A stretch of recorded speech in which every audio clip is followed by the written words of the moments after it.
Hi friends, எல்லாருக்கும் வணக்கம். நான் உங்கள் மகாலட்சுமி. இன்றைக்கான வீடியோவில் நம்ம என்ன பார்க்க போகிறோன்னா, ஆஃப்டர் டெலிவரி ரொம்ப ஹேர் ஃபால் ஆகுது, ஆனால் ஹேர் மாஸ்க் அப்ளை பண்ண முடியல அப்படி சொல்கிறவங்களுக்காகவும், அதே சமயம் எனக்கு வந்துட்டு ஹேர் மாஸ்க் அப்ளை பண்ண முடியல, கொஞ்சம் குயிக்கான ஹேர் மாஸ்க்காக வேணும் அப்படி சொல்கிறவங்களுக்காகவும் தான் இந்த ரெமெடி வந்துட்டு நான் வந்துட்டு உங்களோட ஷேர் பண்ணியிருக்கேன். இதனால் வந்துட்டு உங்களோட ஹேர் ஃபால் 100% கம்மியாகுமானா கண்டிப்பாக இல்லைங்க. ஆனால் மேக்ஸிமம் ஒரு 30லேருந்து 50% வந்துட்டு கண்டிப்பாக கம்மியாகும். அதுக்கு நீங்கள் என்ன செய்யணும் அப்படின்னா, ஒரு பாத்திரத்தில் 1 ஸ்பூன் போல் வெந்தயமும் கொஞ்சமாக கருவேப்பிலையும் சேர்த்து அதில் வந்துட்டு ஒரு 300லேருந்து 400 ml தண்ணி ஆட் பண்ணி நல்லா கொதிக்க வச்சு எடுத்துக்கோங்க. அப்படி கொதிக்க வச்சு எடுக்கும்போது கருவேப்பிலையில் உள்ள சத்துக்களும் வெந்தயத்தில் உள்ள சத்துக்களும் வந்துட்டு நல்லா அந்த வாட்டரில் வந்துட்டு இறங்கிரும். இப்போது அதை வந்துட்டு நம்ம வடிகட்டி எடுத்துக்கலாம். அந்த வாட்டர் நல்லா ஆறுனதுக்கு அப்புறமா சூடோடு இருக்கும்போது ஸ்கேல்பில் வந்துட்டு அப்ளை பண்ணாதீங்க. நல்லா ஆறி கூலிங் ஆன பிறகு நீங்கள் வந்துட்டு இந்த மாதிரி வடிகட்டி எடுத்துக்கோங்க.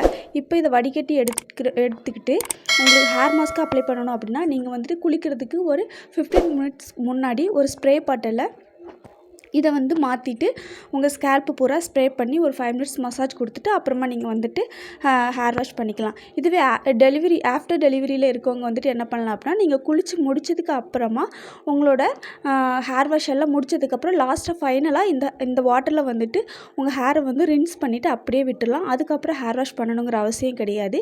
இந்த வாட்டர் வந்துட்டு ஸ்கேல்பில் பொடுகு மாதிரியோ எது மாதிரியுமே படியாது.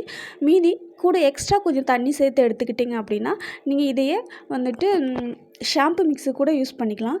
உங்களுக்கு ட்ரை ஹேராக இருந்துச்சுன்னா உங்கள் ஷாம்போட கண்டிப்பாக ஆயில் சேருங்க. ஆயிலி ஹேராக இருந்தால் கண்டிப்பாக ஆயில் சேர்க்காதீங்க. ஏன்னா கூட கொஞ்சம் எக்ஸ்ட்ரா ஆயிலாக ஹேர் வாஷ் பண்ண பிறகு ஆயிலியாக இருக்கும். உங்களுக்கு வந்து ட்ரை ஹேராக இருந்துச்சு அப்படின்னா கண்டிப்பாக உங்கள் ஷாம்பு கூட ஏதாச்சும் ஒரு ஆயில் ஆட் பண்ணிக்கோங்க. நான் வந்துட்டு என்னோடய ஷாம்பு கூட கேஸ்டர் ஆயில் ப்ளஸ் நம்ம ரெடி பண்ணி வச்சுருக்க வாட்டரை ஆட் பண்ணி நல்லா டைல்யூட் பண்ணி எடுத்துக்கிறேன்.